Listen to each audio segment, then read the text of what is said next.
My dear बच्चा, how are you all guys, कैसे हो? आज की इस कक्षा के अंदर हम लोग पढ़ने वाले हैं नेटवर्किंग डिवाइसेस के बारे में। अभी तक जितने भी लेक्चर्स हुए हैं आप लोगों ने बहुत अच्छा रिस्पांस दिया है। दैट मीन्स आप लोगों को समझ में आ रहा है और मैं यही उम्मीद करती हूँ कि आगे भी आप ऐसे ही अच्छा रिस्पांस देते जाएंगे। और वीडियो को देखने से पहले एक चीज़ बता दें, क्या आपने चैनल को सब्सक्राइब कर लिया? अपने आप से भी पूछिए और अपने 4-5 दोस्तों से भी पूछिए। चलिए इस लेक्चर को स्टार्ट करते हैं बिना देरी के, और फिर आगे और चीज़ें हैं जो करेंगे। चलिए स्टार्ट करते हैं। तो चलिए इस कक्षा की बिल्कुल शुरुआत करते हैं और आज की इस कक्षा के अंदर बात करते हैं नेटवर्किंग डिवाइसेस के बारे में। जो हमारी बीती हुई क्लास थी उसके अंदर मैंने कुछ आपको चैनल्स के बारे में, मीडियम्स के बारे में बताया था कि भाई एक मेरा कंप्यूटर है और दूसरा कंप्यूटर है, अगर ये आपस में डेटा ट्रांसफ़र करना चाहते हैं तो यहाँ पर कौन सा मीडियम है जो यूज़ कर सकते हैं। आपने और मैंने डिस्कस किया था कि हम लोग बिना तार का सहारा लिए या फिर तार का सहारा, जिसको गाइडेड और अनगाइडेड मीडिया कहते हैं, वो हमने बीती हुई क्लास के अंदर किया। अब हम यहाँ पर एक हार्डवेयर डिवाइस के बारे में बात करने वाले हैं जिसके थ्रू हम अपने नेटवर्क के साथ में कनेक्ट है जो बेसिकली हो पाए। जैसे कि आपने स्विच, हब, राउटर, मॉडेम इनके बारे में सुना होगा, तो जिसके थ्रू हमारा इंटरनेट से कनेक्शन है जो इस्टेब्लिश हो पाएगा।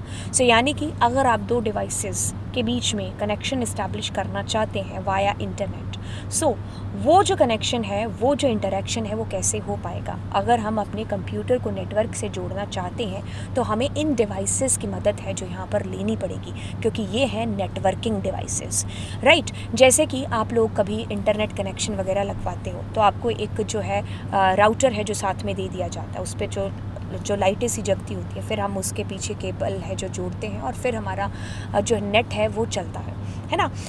बिल्कुल हम उन्हीं डिवाइसेस के बारे में यहाँ पर बात करने वाले हैं। आपकी कक्षा की बात करें तो सिलेबस की बात करें तो आपके पास में है कुछ hub, switch, router, bridge, gateway, modem, right. चलिए मोडेम और रिपीटर, चलिए इन्हीं के बारे में हम लोग डिस्कस है जो करते हैं कि बेसिकली होता क्या है। सबसे पहली बात करते हैं मोडेम की। पहली चीज़ कि इसकी फुल फॉर्म कुछ कहती है मॉड्यूलेटर और डीमॉड्यूलेटर। यानी कि इस नाम के पीछे भी एक कहानी है, क्यों इसका नाम मोडेम है। और मोडेम से MO का मतलब मॉड्यूलेटर है और DEM का मतलब डी मॉड्यूलेटर है।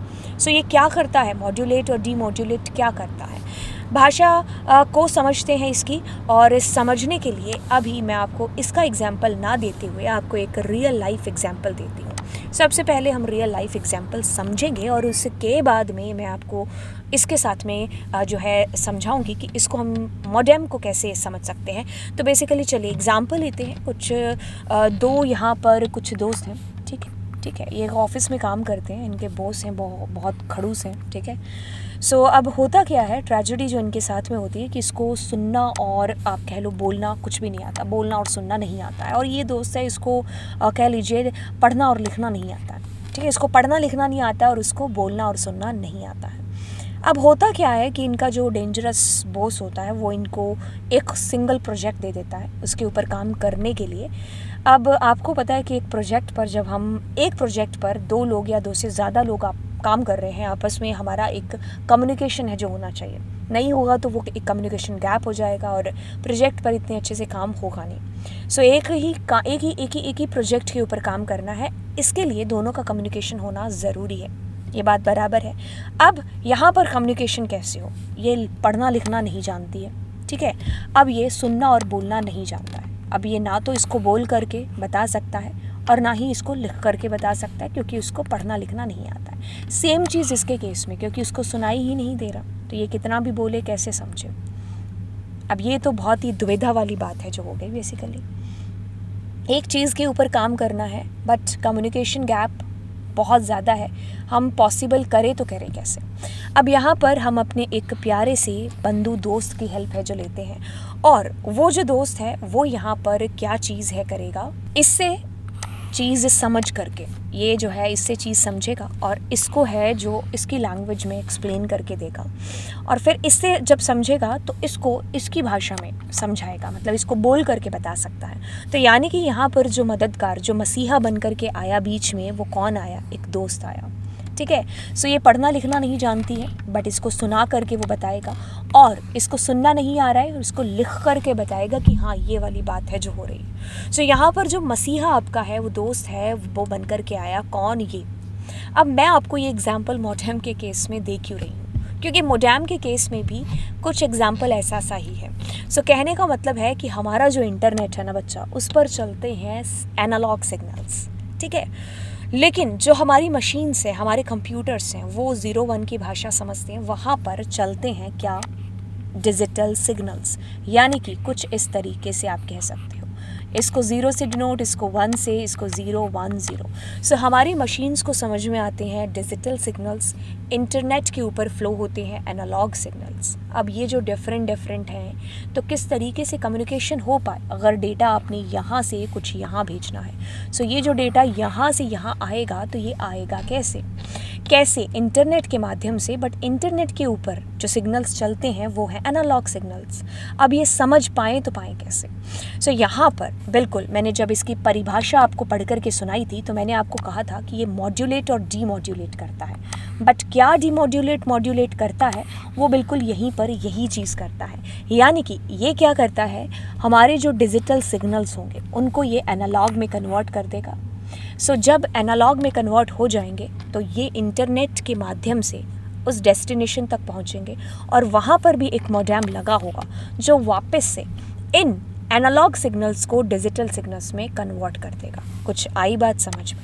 बिल्कुल वैसे ही जैसे ये हमारा दोस्त, ये जो दोस्त था वो इन दोनों के बीच में कम्युनिकेशन करवा पाने में, क्योंकि दोनों एक दूसरे को समझ नहीं पा रहे थे, वो जो कम्युनिकेशन था वो हो नहीं पा रहा था, तो यहाँ पर इस दोस्त ने हेल्प की। वैसे ही हमारे इंटरनेट की भाषा हमारे कंप्यूटर नहीं समझते, और कंप्यूटर की भाषा इंटरनेट को समझ में नहीं आती है, क्योंकि वहाँ पर चलते हैं एनालॉग और हमारे मशीन्स के अंदर चलते हैं कौन से, डिजिटल सिग्नल्स।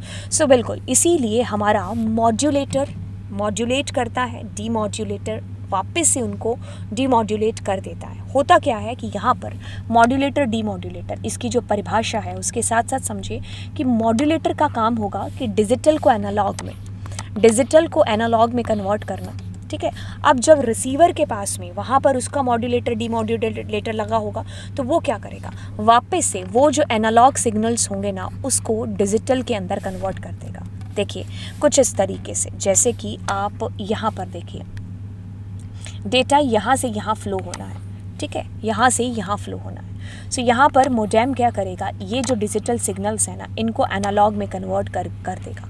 अब वापस से यहाँ पर भी एक मोडेम लगा होगा, ये क्या करेगा, वाइस वर्सा, यानी कि इन एनालॉग को वापस से डिजिटल में कन्वर्ट कर देगा, ताकि ये जो है मैसेज उसको समझ पाए। तो इस तरीके से ये फ्लो है जो कुछ होता है। So need to convert digital to analog and vice versa. So आपके पास में कुछ दो तरीके के होते हैं, एक होता है इंटरनल और एक होता है बच्चा कौन सा, एक्सटर्नल। इंटरनल कुछ आपके CPU के अंदर लगा होता है, एक्सटर्नल जो आपने कभी कभार देखा भी होगा, अपने घरों में भी देखा होगा, ऑफिस में देखा होगा, मे बी आप लोगों ने स्कूल्स के अंदर देखा होगा।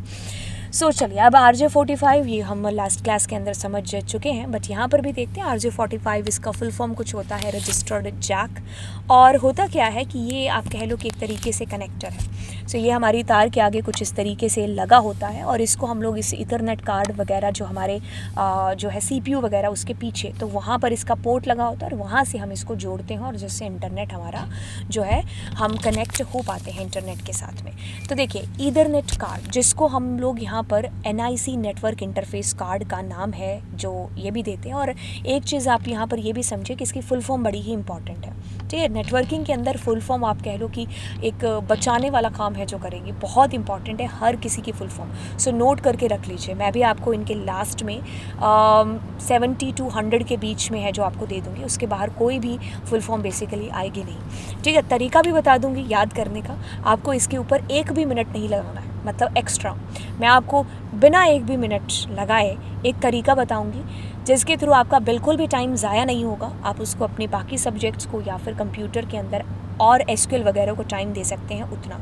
तो मैं आपको ये तरीका ज़रूर बताऊंगी, बट लास्ट में जो मैं आपको लेकर के आऊँगी आप लोगों के लिए इन फुल फॉर्म्स को, ठीक है। चलिए अब ये क्या है कि भाई इंटरनेट के साथ में अगर आपको कनेक्ट होना है, सो बेसिकली क्या होगा कि आपके CPU के अंदर या फिर आपके लैपटॉप वगैरह के अंदर इंटरनली एक ईथरनेट कार्ड यानी कि नेटवर्क इंटरफेस कार्ड है जो होगा। सो बेसिकली इसके साथ हम अपनी जो कोएक्सियल केबल है, हमारी जो नेटवर्क की केबल है ना, ट्विस्टेड केबल या फाइबर ऑप्टिकल वगैरह, तो उसको हम लोग जोड़ते हैं पीछे इसके साथ में, ठीक है। तो जैसे आप लोगों ने CPU वगैरह के अंदर इस तरीके से देखा देखा होगा, ऐसी ब्लू या रेड कलर की होती है ना। तो बिल्कुल इस तरीके से वो साथ में है जो जुड़ती है, कनेक्ट होती है, और उसके थ्रू हमारा इंटरनेट कनेक्शन है जो चल पाता है या फिर इस्टेब्लिश हो पाता है। आगे चलिए और आगे हम लोग बात करेंगे यहाँ पर स्विच और हब के बारे में।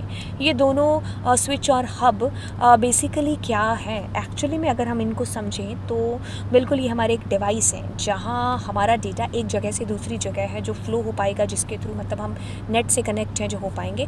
बेसिकली होता क्या है कि स्विच जो होता है ना, उसको हम लोग इंटेलिजेंट हब है जो यहाँ पर बोलते हैं, और हमारा जो हब है अकेला, उसको हम ब्रॉडकास्ट या फिर डम डिवाइस के नाम से भी जानते हैं। अब इसके लिए हम चलिए एक और प्यारा सा एग्जाम्पल लेते हैं और हमारे इन चारों दोस्तों को फिर से लेकर के आते हैं, क्योंकि मैं रियल लाइफ एग्जाम्पल आपको इसलिए दे रही हूँ क्योंकि थोड़े दिनों बाद क्या होगा कि आप को चीज़ें भूल सी जाएंगी। फिर क्या होगा कि अच्छा मैम ने वो कंपनी वाला एग्जाम्पल दिया था, फ्रेंड वाला एग्जाम्पल दिया था, किस में कौन सा दिया था, तो आपको वो याद रहेगा। ठीक है, सो बेसिकली मकसद यहाँ पर ये है कि ये आपको टॉपिक याद रहे और समझ में भी आ जाए। तो देखिए 4 दोस्त हैं यहाँ पर, ये चारों दोस्त कुछ पार्टी का अरेंजमेंट कर रहे हैं। ठीक है, कुछ ऐसी बात इनके बीच में होनी है कि भाई ये पार्टी का कुछ अरेंजमेंट कर रहे हैं। सो अब क्या होगा कि इनको फ़ोन पे बात करनी है, तो आप कहोगे फ़ोन पे बात के लिए पहले क्या करेगा, ये है जो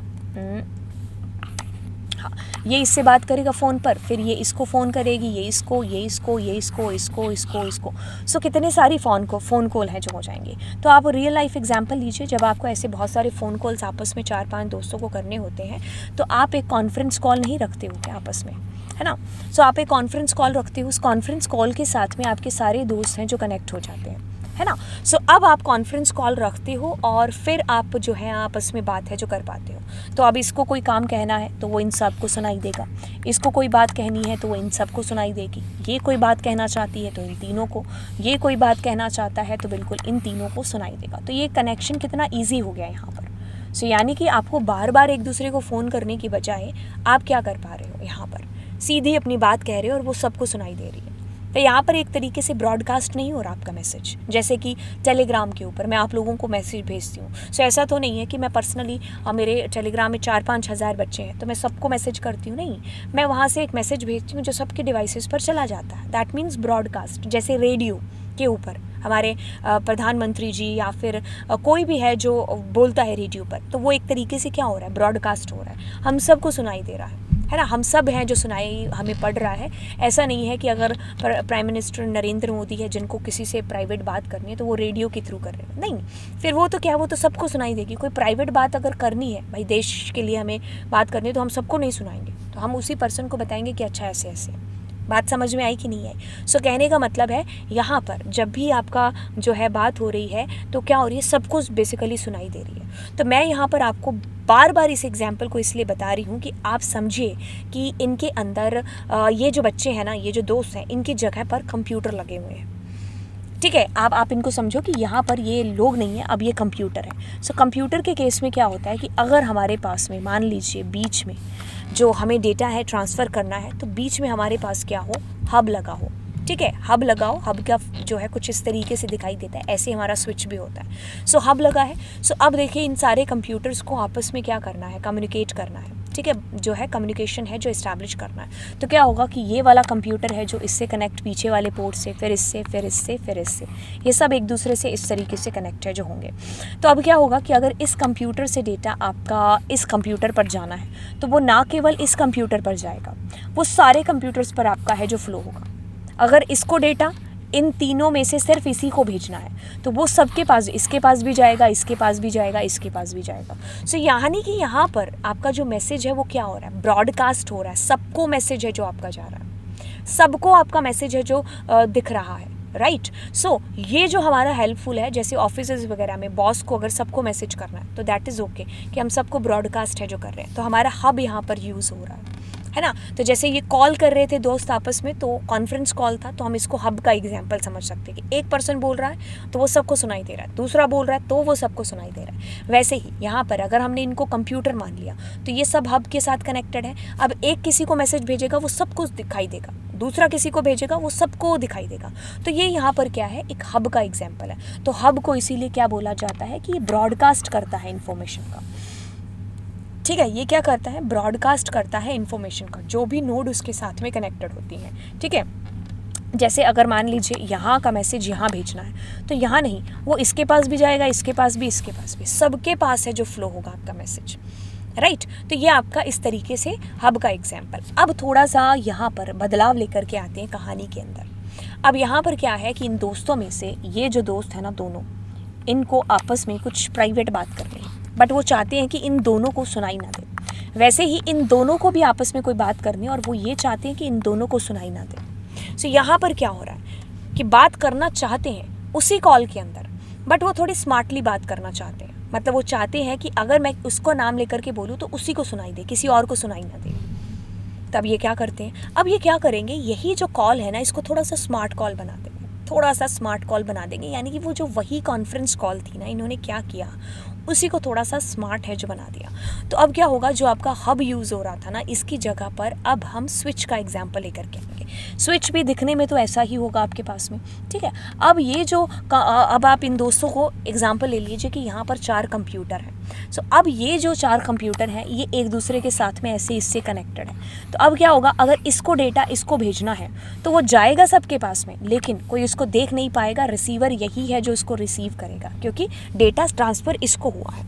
और वैसा ही यहाँ पर ये दोनों आपस में कर पाएंगे कनेक्शन, वो जो इनको नहीं दिखाई देगा, राइट। सो यहाँ पर क्या है, इसीलिए हमारा जो स्विच है ना उसको थोड़ा सा इंटेलिजेंट हब है जो बोला जाता है, इंटेलिजेंट है ये, राइट। सो इसमें क्या होगा, जो इन्फॉर्मेशन जिसको भेजनी है, जो हमारी टारगेटेड नोड है, बस वहीं तक जाएगा और वही उसको देख पाएगा, ठीक है। सो ये हमारा क्या हो गया, थोड़ा सा स्मार्ट डिवाइस हो गया, कौन सा, स्विच। लेकिन हब है उसको डम डिवाइस इसीलिए बोला जाता है क्योंकि वो ब्रॉडकास्ट सबको कर देता है, ठीक है। तो देखिए अब यहाँ पर ऐसा होता है, आपका स्विच हो या हब हो, तो ऐसे आपके कनेक्शन है जो इस्टेब्लिश होते हैं, मतलब पीछे इसके पोर्ट लगे होते हैं 8, 12 जितने भी होते हैं, तो वो सारे हमारे कंप्यूटर्स होते हैं जो इनके साथ कनेक्टेड होते हैं। आपने शायद स्कूल में या ऑफिसेज वगैरह में आई थिंक देखा भी होगा, है ना। तो ये सब एक दूसरे के साथ कनेक्टेड है। तो अगर मान लीजिए हमारा स्विच है यहाँ पर, ठीक है, अगर ये मान लीजिए हमारा क्या है, स्विच है। सो अब यहाँ से डेटा अगर यहाँ जाना है, फ्लो होना है, सो वो इसी के पास ही जाएगा, इसको नहीं दिखाई देगा। और अगर डेटा यहाँ से यहाँ आना है तो इसको, लेकिन अगर यहीं पर हब होता तो वो तीनों के पास मैसेज जाता, ठीक है। तो वो हमारा क्या है, हब। हब यानी कि यहाँ पर थोड़ा सा डम डिवाइस आप कह सकते हो। डम डिवाइस यानी कि वो सबको ब्रॉडकास्ट कर देता है, ठीक है। तो फिर बिल्कुल एग्जाम्पल समझिए, यहाँ पर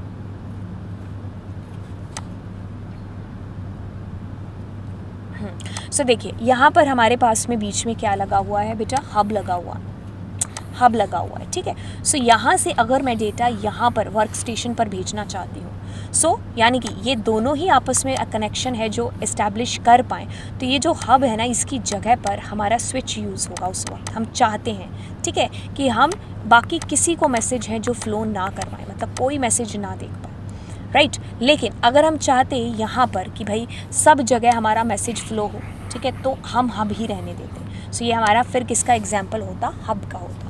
अब आपका जो हब है वो बेसिकली 2 तरीके से होता है, एक को एक्टिव हब बोला जाता है और दूसरा पैसिव हब होता है। एक्टिव हब का एग्जाम्पल कुछ इस तरीके से ले सकते हैं कि जैसे हमारा डेटा है जो एक जगह से दूसरी जगह पर फ्लो होता है। सो क्या होता है कि हमारा जो हब है ना वो क्या करेगा, जो हमारा डेटा आ रहा है, दूर से आ रहा है, ठीक है। सो एक्टिव हब के केस में क्या होगा कि ये रिपीटर की तरह बिहेव करेगा, कि जैसे दूर से डेटा आ रहा है और वो जो सिग्नल्स उसके वीक हो रहे होते हैं, तो ये क्या करेगा, उनको एम्पलीफाई यानी कि रीबूस्ट कर देगा सिग्नल्स को, जैसे आपका रिपीटर करेगा।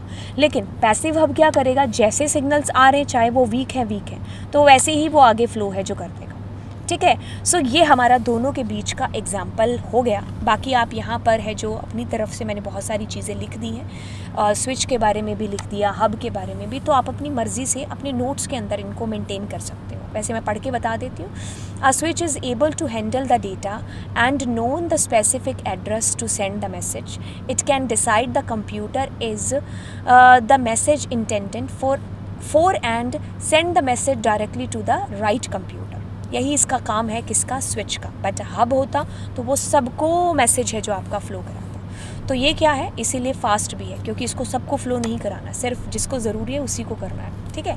आगे देखते हैं और ब्रिज के बारे में हम लोग यहाँ पर है जो डिस्कशन करते हैं कि भाई ब्रिज क्या चीज़ है।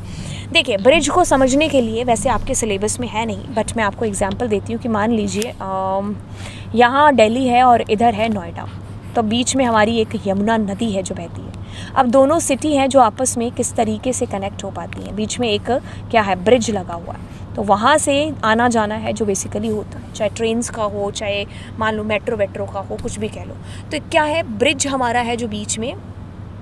सो हमारा जो ब्रिज है वो क्या है, बीच में एक कह लो कि एक लिंक का काम है जो यहाँ पर कर रहा है। तो बेसिकली यहाँ पर भी हम ब्रिज को ऐसे ही समझेंगे। तो ब्रिज क्या होता है बेसिकली कि जैसे इधर एक नेटवर्क है, मान लो इधर भी एक सेम ऑफिस का नेटवर्क लैन है और इधर भी है, ठीक है। अब क्या होगा, बीच में अगर इन्होंने कनेक्शन करवाना है कि मतलब डेटा फ्लो कराना है, तो ये हमारा बीच में ब्रिज जो होगा उसके थ्रू जो आदान प्रदान है डेटा का, ठीक है, इधर से उधर जाना, तो वो इसके थ्रू है जो बेसिकली होगा। अब इसको स्मार्ट डिवाइस ज़्यादा नहीं बोला जाता, मतलब ये इंटेलिजेंट तो है बट इतना नहीं है। ऐसा होता है कि भाई जब पहली बार आपका नेटवर्क इस्टेब्लिश हुआ फर्स्ट टाइम, सो क्या होगा कि ये जो सी है ना, मतलब मान लो होस्ट सी है, इसको डेटा सिर्फ इसको भेजना था, पहली बार कनेक्शन हो रहा है, तो पहली बार क्या होगा, इसके पास में किसी के बारे में कुछ इन्फॉर्मेशन नहीं है, तो फर्स्ट टाइम क्या होगा, ये सबको भेज देगा, पहली बार में ये सबको भेज देगा। फिर क्या होगा, जैसे इसने रिसीव करना था तो ये वापस से इसको फ्लैग दे देगा कि भाई मैंने डेटा रिसीव कर लिया, एक फीडबैक आ जाएगा, है ना, एक्नॉलेज दे देगा कि मेरा डेटा मैंने रिसीव कर लिया है। अब क्या होगा बेसिकली, ये क्या करेगा, अब क्या करेगा, मैक एड्रेस होगा ना जो आपके कंप्यूटर इसका, उसको क्या करेगा, ये एक तरीके से अपनी जो है सेव करके रख लेगा। अगली बार मान लीजिए इसको डेटा भेजना है अब इसी को, सो अब ये सबको नहीं भेजेगा, अब इसके पास में मैक एड्रेस उसका सेव है, तो ये क्या करेगा, उसी को ही है जो भेजेगा जिसको भेजना है डेटा, ठीक है। अब वैसे ही अगर मान लीजिए इससे इधर डेटा आ रहा है, तो फर्स्ट टाइम आ रहा है तो ये सबको भेज देगा, और जैसे ही इसने रिसीव किया एक्नॉलेज कर देगा कि भाई मैंने इसको रिसीव कर लिया। अब अगली बार जब डेटा जाना होगा इसके पास, तो वो सिर्फ इसी को भेजेगा, उस टाइम पर ये ब्रॉडकास्ट नहीं करेगा। तो बेसिकली दो लैन है, उन वर्क स्टेशंस को आपस में कनेक्ट करने के लिए हमारा ये जो ब्रिज है वो यूज़ आता है। तो यहाँ पर मैंने एक जिक्र किया एक चीज़ का, वो है मैक। सो मैक क्या है, आपका एक मीडिया एक्सेस कंट्रोल। ये आपका मैं आपको अभी बताती हूँ the difference between MAC and IP, but उससे पहले आप यहाँ पर इसको देखिए कि ये सेम अगर आपके प्रोटोकॉल या सेम नेटवर्क आपका यूज़ हो रहा है, ठीक है, सो दो अलग अलग लैन है बट सेम प्रोटोकॉल यूज़ हो रहा है, तो हमारा बीच में ब्रिज है जो यहाँ पर यूज़ होगा। बाकी अगर मैक और IP के अंदर जो है एड्रेस के अंदर हम अंतर देखें, तो मैक हमारा मीडिया एक्सेस कंट्रोल, IP हमारा इंटरनेट प्रोटोकॉल जो है होता है। सो देखिए ये हमारा फिज़िकल एड्रेस है। फिज़िकल एड्रेस इसको क्यों बोला जाता है, बेसिकली ये सारे कंप्यूटर्स में क्या होता है, यूनिक होता है, ठीक है। इसको फिज़िकल एड्रेस इसलिए बोला जाता है कि जैसे हमारे कंप्यूटर के अंदर जो नेटवर्क इंटरफेस कार्ड है जो लगा हुआ है ना, जो नेटवर्क का कार्ड है, तो जब हमारे कंप्यूटर बनते हैं, मैन्युफैक्चर होते हैं, तो जो मैन्युफैक्चरर होता है, वो जो कंपनी होती है, वो क्या करती है, उसके ऊपर जो है आपका मैक एड्रेस लिखती है, ठीक है। तो यानी कि कंप्यूटर बनते दौरान आपका मैक एड्रेस है जो आपके नेटवर्क इंटरफेस कार्ड के ऊपर लिखा जाता है, राइट। लेकिन इधर जो आपका IP एड्रेस होता है, it stands for internet protocol. ये इसको लॉजिकल एड्रेस बोला जाता है। ऐसा होता है कि जिस कंपनी से आपने अपना इंटरनेट सर्विस है जो ली है, जो आपका ISP है, इंटरनेट सर्विस प्रोवाइडर, वो आपको इंटरनेट कनेक्शन के दौरान आपको एक एड्रेस प्रोवाइड करता है जो कि होता है इंटरनेट प्रोटोकॉल एड्रेस, ठीक है। वो आपका IP एड्रेस यहाँ पर होता है, ISP इंटरनेट सर्विस प्रोवाइडर आपको प्रोवाइड कराता है, और ये बदलता रहता है। वहीं जो मैक एड्रेस है वो जब आपका कंप्यूटर बन रहा होता है, मैन्युफैक्चर हो रहा होता है, उस दौरान आपके जो नेटवर्क इंटरफेस कार्ड है उसके ऊपर लिखा जाता है। तो यानी कि आपका जो मैक एड्रेस है वो कभी बदल नहीं सकता, लेकिन जो IP एड्रेस है, जैसे आप आज दिल्ली में हैं और आपका इंटरनेट सर्विस प्रोवाइडर कोई और है, कल आप मान लीजिए कहीं और चले गए, आप कोटा चले गए, तो वहाँ पर आपने कोई और इंटरनेट कनेक्शन लिया, तो आपका IP एड्रेस क्या हो जाएगा, चेंज हो जाएगा। तो IP एड्रेस चेंज होता रहता है, लेकिन मैक एड्रेस आपका चेंज नहीं होता। आप कह लो कि 1000 में से कभी एक केस कि नेटवर्क इंटरफेस कार्ड किसी ने चेंज करवाया है ना, तो तब आपका ये है जो इक्का दुक्का केस के अंदर चेंज हो सकता है, बाकी आपका ये चेंज होता नहीं है। दोनों ही यूनिक होते हैं, ठीक है। ऐसा नहीं है कि किसी का मैक और किसी का IP सेम हो सकता है, नहीं, दोनों सेम नहीं हो सकते, दोनों आपके अलग अलग होंगे। ये कुछ 6 बाइट का हेक्साडेसिमल का एड्रेस होता है और ये 4 बाइट का या फिर 16 बाइट्स का है जो होता है। ये आपका बेसिकली अंतर है मैक के अंदर, मीडिया एक्सेस कंट्रोल और इंटरनेट प्रोटोकॉल एड्रेस। सो दोनों अलग अलग होते हैं। मैक एड्रेस आपका फिजिकल एड्रेस होता है, IP एड्रेस आपका लॉजिकल एड्रेस होता है। IP एड्रेस आपको इंटरनेट सर्विस प्रोवाइडर प्रोवाइड कराता है, और मैक एड्रेस जो आपका कंप्यूटर जब मैन्युफैक्चर होता है तो उसके अंदर आपका कंप्यूटर जो है आपके कंप्यूटर को है जो आपका मैक एड्रेस है जो मिलता है। राइट। तो मेरे ख्याल से आप लोग समझ गए होंगे। और बाकी देखिए ये जो मैक एड्रेस है आपका कुछ इस तरीके से होता है, हेक्साडेसिमल कोड, और ये आपका आईपी एड्रेस कुछ इस तरीके से होगा। बाकी चलिए बात करते हैं रिपीटर की। सो नाम में काम छुपा हुआ है, री फॉर रिपीटर और री फॉर रीट्रांसमिट करना, जो कि इसका काम है। चलिए खैर बताते हैं और यहाँ पर एक एग्जाम्पल के साथ में इसको समझते हैं। होता क्या है कि मान लीजिए ये एक हमारा दोस्त है, ठीक है, और ये है भी हमारे दोस्त हैं, और ये चलिए मैं हूँ। अब क्या होता है कि ये जो हमारा दोस्त है ना, इसने क्या कहा कि चलो मेरे घर पार्टी है तो तुम लोग मेरे घर आ जाओ। बट प्रॉब्लम खुशी वाली बात नहीं है, प्रॉब्लम है यहाँ पर। ये मान लीजिए चंडीगढ़ में है और मैं यहाँ पर हूँ, मान लीजिए पुणे में हूँ, या फिर मान लीजिए मैं पुणे में हूँ, ठीक है, और ये भी है कुछ मुंबई में है, और ये है कुछ मान लीजिए कानपुर में है। सो होगा क्या कि अब ये जो तीनों दोस्त हैं यहाँ पर, है ना, तीनों दोस्त हैं, चारों दोस्त हैं। अब अगर मान लीजिए दोस्त ने बुलाया तो भाई गुस्सा करेगा दोस्त, जाना तो पड़ेगा, है ना। तो देखो मतलब क्या कहने का मतलब है कि यहाँ दूरी बहुत ज़्यादा नहीं है, पुणे से लेकर के चंडीगढ़, मुंबई से चंडीगढ़ और कानपुर से दूरी बहुत ज़्यादा है। तो अभी क्या होगा, जैसे हम तीनों घर से चलेंगे, अब थोड़ी दूर जा कर के क्या होगा, हम थक जाएंगे, फिर हम खाना खाएंगे और थोड़ी एनर्जी लेंगे और फिर चलेंगे, फिर आगे जा कर के थोड़ा सा फिर थक जाएंगे, फिर आगे चलेंगे, फिर थक जाएंगे, खाना खाएंगे, फिर पहुंचेंगे, और फिर फाइनली जा कर के हम डेस्टिनेशन तक पहुंच पाएंगे। ऐसा होगा क्योंकि बीच में हम स्टॉपेज रखेंगे, खाएंगे पिएंगे फिर चलेंगे, खाएंगे पिएंगे फिर चलेंगे। यानी कि क्या होगा, हम थोड़ा थोड़ा वीक फील करेंगे और फिर एनर्जी ले लेंगे, थोड़ा थोड़ा वीक फील करेंगे, थोड़े फिर एनर्जी ले लेंगे। अब इन चारों दोस्तों की जगह इमेजिन कीजिए कि आपके पास में है क्या, कंप्यूटर, ठीक है। ये चारों दोस्तों की जगह आपके पास में क्या है, कंप्यूटर। अब क्या होगा कि आपको डेटा एक जगह से दूसरी जगह भेजना है। ये आपका कंप्यूटर ए है, ये बी है, ये सी है, ये डी है। मान लीजिए ए को डेटा डी को भेजना है, मान लीजिए बी को डेटा डी को भेजना है, मान लीजिए सी को डेटा डी को भेजना है। कोई भी एग्जाम्पल इनमें से ले लीजिए। अब दूरी बहुत ज़्यादा लंबी है, ठीक है। अब क्या होगा, यहाँ से आपके सिग्नल्स हैं जो थोड़े थोड़े टाइम बाद क्या होंगे, वीक हो जाएंगे। तो आते आते आपका डेटा डेस्टिनेशन तक पहुँचे ना पहुँचे, इसकी कोई गारंटी नहीं रहेगी।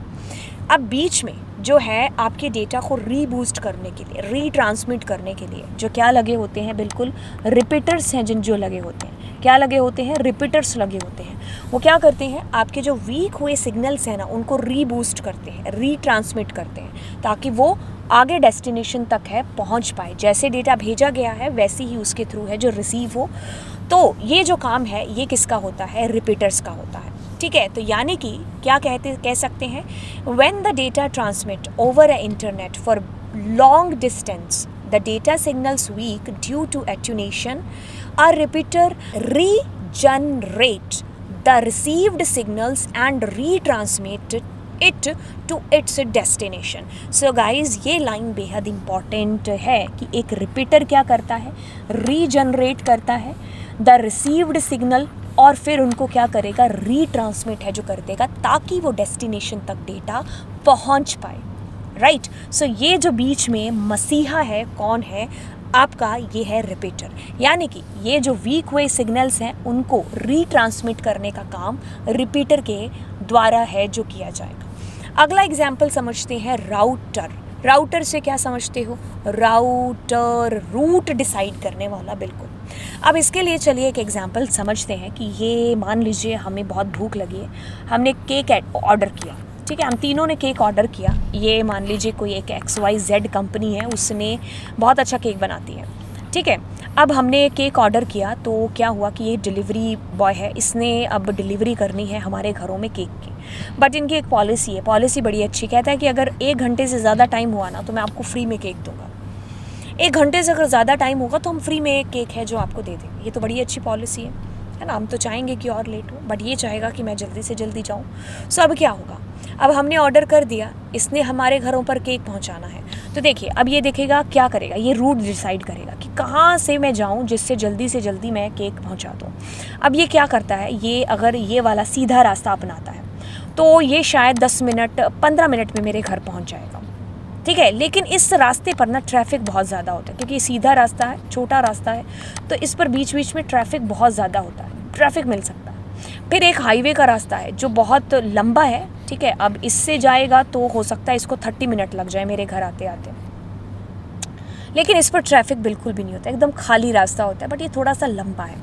लेकिन यहाँ पर आपके पास में ट्रैफिक है जो हो सकता है, और ट्रैफिक इतना ज़्यादा भी हो सकता है कि 15 मिनट की बजाय 1 घंटा लग जाए, क्योंकि इतना ट्रैफिक होता है, छोटी गलियाँ हैं। अब ये यहाँ से क्या डिसाइड करेगा कि भाई ट्रैफिक, इसने गूगल मैप खोला, अच्छा रेड सिग्नल है, यहाँ पर बड़ा ट्रैफिक है। सो अब ये क्या करेगा, जल्दी से जल्दी पहुँचाने के लिए हाईवे वाला रास्ता चूज़ करेगा। चलिए 30 मिनट है, 1 घंटे से तो पहले ही है, और डेस्टिनेशन तक जल्दी से जल्दी क्या कर देगा, पहुँचा देगा केक, और इसका जो है बेस्ट 1 आवर के अंदर केक वाला पूरा हो जाएगा। वैसे शायद ये बाकियों के साथ भी करेगा। ये क्या कर रहा है, यहाँ पर रूट डिसाइड कर रहा है जल्दी से जल्दी डेस्टिनेशन तक चीज़ पहुँचाने के लिए। अब इन चारों दोस्तों की जगह इमेजिन करिए कि 4 कंप्यूटर हैं आपके पास में, 4-5 जितने भी मान लीजिए। अब डेटा क्या है, यहाँ से यहाँ ट्रांसफ़र होना है, बिल्कुल यहाँ से मान लीजिए डेटा यहाँ पर ट्रांसफ़र होना है, ठीक है। अब क्या होगा, बीच में जो आपका होगा राउटर, यहाँ पर कौन होगा बीच में, राउटर। वो क्या करेगा, वो यहाँ पर रूट डिसाइड है जो बेसिकली करेगा, ठीक है, कि डेस्टिनेशन तक डेटा जल्दी से जल्दी बिना ट्रैफिक के, ट्रैफिक हो भी तो कहाँ से कहाँ है जो डेटा पहुँचा दिया जाए, राइट। सो वो जो रूट डिसाइड करने वाला है वो कौन है, हमारा राउटर है। यहाँ पर तो पता है कि आपका जब डेटा एक जगह से दूसरी जगह पर जाता है तो वो पैकेट्स के अंदर डिवाइड होता है ना। आपने TCP IP अभी हम लोग पढ़ेंगे, तो वो जो पैकेट्स हैं उनके पास में क्या होता है, अपना अपना IP एड्रेस होता है, ठीक है। तो वो IP एड्रेस होता है, बिल्कुल वो अलग अलग रूट से आपका डेटा जाता है। तो ये जो है कि भाई वो जो पैकेट इसके पास आया है वो आगे कितनी जल्दी है जो पहुंचा पाए, राइट। तो वो जो काम है राउटर, रूट डिसाइड करने वाला कौन है, इसी का है। चलिए अब यहाँ पर हम लोग देखते हैं और गेटवे को यहाँ पर समझते हैं। उसको समझने के लिए एक एग्जांपल समझते हैं प्यारा सा। अब यहाँ पर फिर से 4 दोस्तों की कहानी। हम 4 दोस्त हैं यहाँ पर, हमें कुछ, ये मैं और मेरा दोस्त है, तो हमें यहाँ पर एक भाषा समझ में आती है। हम हिंदुस्तानी हैं तो हमें हिंदी भाषा का ही ज्ञान है, हमें और कोई भाषा यहाँ पर आती नहीं है, बट हमारी दोस्ती हो चुकी है। और भाषा वाले हैं जो ये मान लीजिए जर्मन से कुछ आए हुए थे, जर्मनी लैंग्वेज इनको आती है, और हम लोग हैं हिंदुस्तानी, हमें हिंदी भाषा समझ में आती। दोस्ती हो गई। अब दोस्ती बिल्कुल ऐसा तो नहीं है कि हम इशारों में, दोस्ती हो गई बिना भाषा से, ठीक है, बिना बोले दोस्ती हो गई। लेकिन अब दोस्ती के अंदर बातें तो होंगी। अब यहाँ पर क्या किया जाए, बातें कैसे की जाए, क्योंकि इनको हमारी भाषा समझ में नहीं आती, हमें इनकी भाषा नहीं समझ में आती। अब क्या करेंगे, अब यहाँ पर एक मसीहा बन के हम अपने चौथे दोस्त को है जो लेकर के आएंगे, ठीक है, चौथे पांचवे जो भी कह लो। सो ये जो दोस्त है, ये एक ऐसा दोस्त है जिसको जर्मन भी आती है, ठीक है, मतलब पूरा एक्सपर्ट है, और जिसको हिंदी भाषा भी है जो आती है। अब ये जो दोस्त है ये बीच में क्या कर रहा है, इनकी भाषा को ट्रांसलेट कर करके हमारी भाषा को ट्रांसलेट करके इनको, और इनकी भाषा को ट्रांसलेट करके हमें बता रहा है। तो यानी कि दोस्ती के बीच में ये एक मिठाई वाला काम है जो कर रहा है हमारा दोस्त, यानी कि कम्युनिकेशन है जो बीच में स्ट्रॉन्ग है जो कर पा रहा है। अब यहाँ पर मैं आपको गेटवे के बीच में ये क्यों एग्जांपल बता रही हूँ, क्योंकि होता क्या है कि जब 2 डिसिमिलर नेटवर्क हो, ठीक है, सो तब बीच में हमारा जो है डिसिमिलर, यानी कि इसको इसकी भाषा नहीं आती, उसको उसकी भाषा नहीं आती, 2 डिसिमिलर नेटवर्क हैं, यहाँ पर कोई अलग प्रोटोकॉल वगैरह यूज़ हो रहे हैं और यहाँ पर कुछ अलग। तो ऐसे में कनेक्शन इस्टेब्लिश हो तो हो कैसे पाए। सो बीच में आपका यहाँ पर एक आता है गेटवे। सो गेटवे बेसिकली क्या करेगा, gateway is a device which is used to connect the dissimilar networks and perform the necessary translation so that the connected network can communicate properly. So यहाँ पर जो हमारा गेटवे है वो यहाँ पर कि भाई दोनों आपस में अच्छे से, दोनों जो डिसिमिलर नेटवर्क हैं वो आपस में कनेक्शन इस्टेब्लिश कर पाए अच्छे से, तो ये कनेक्शन इस्टेब्लिश हो पाता है गेटवे की तरह। अब आपको याद आ रहा होगा कि हमने कुछ ब्रिज भी तो ऐसा ही पढ़ा था। ब्रिज में दोनों डिसिमिलर नहीं थे, ब्रिज में दोनों सेम नेटवर्क थे, बट यहाँ पर आपके डिसिमिलर नेटवर्क्स हैं, राइट। तो ये एग्जाम्पल किसका हो गया, बिल्कुल गेटवे का। तो यहाँ पर कुछ अलग है और यहाँ पर कुछ अलग है, बीच में आपका गेटवे है जो आपकी मदद कर रहा है। आज की इस कक्षा के अंदर हम लोगों ने पढ़ाई की किसकी, हब की, स्विच की, रिपीटर की, गेटवे की और राउटर एंड मॉडेम की। हब क्या होता है, जल्दी से बोलिए, एक डम डिवाइस होता है, ब्रॉडकास्ट डिवाइस होता है, सारी जगह पे आपका मैसेज है जो ब्रॉडकास्ट कर देता है। स्विच थोड़ा सा इंटेलिजेंट होता है, इंटेलिजेंट हब होता है। ये क्या करेगा, जिसको डेटा भेजना है, डेटा आपका उसी के पास है जो बेसिकली जाएगा। रिपीटर क्या होगा, वीक हुए सिग्नल्स को रीट्रांसमिट है जो करने में काम आएगा। गेटवे दो डिसिमिलर नेटवर्क को आपस में कनेक्ट करेगा। राउटर रूट डिसाइड करेगा, ठीक है। सो जो आपका डेटा एक जगह से दूसरी जगह जाना है वो जो पैकेट्स में डिवाइड हो चुका होता है, हर पैकेट के पास में अपना आईपी एड्रेस होता है, तो अगले पैकेट को कौन से अगले रूट से भेजना है डेस्टिनेशन तक पहुंचाने के लिए, ये रूटर के हाथ में होता है। मॉडेम क्या होता है, analogue to digital, digital to analogue, क्योंकि हमारे कंप्यूटर्स में चलते हैं कौन से डिजिटल सिग्नल्स, हमारे इंटरनेट पर चलते हैं, फ्लो होते हैं कौन से एनालॉग सिग्नल्स। अब बीच में डेटा कैसे ट्रांसफ़र हो पाए, तो मॉडेम क्या करता है, मॉड्यूलेट डीमॉड्यूलेट करता है डिजिटल को एनालॉग में, एनालॉग्स को वापस में डिजिटल में कन्वर्ट करने के लिए। तो ये हमारी आज की कक्षा के अंदर ये सारे नेटवर्किंग डिवाइसेस हमने पढ़े, तो मैंने आपको एग्जाम्पल्स के थ्रू इनको समझाया। सो आप अपने विचारों को नीचे कमेंट सेक्शन के अंदर ज़रूर प्रकट करेंगे और वीडियो को लाइक कर देंगे, चैनल को सब्सक्राइब कर देंगे और दोस्तों के साथ में शेयर कर देंगे, ठीक है। चलिए फिर बच्चा, मिलते हैं आपको अगली कक्षा के अंदर।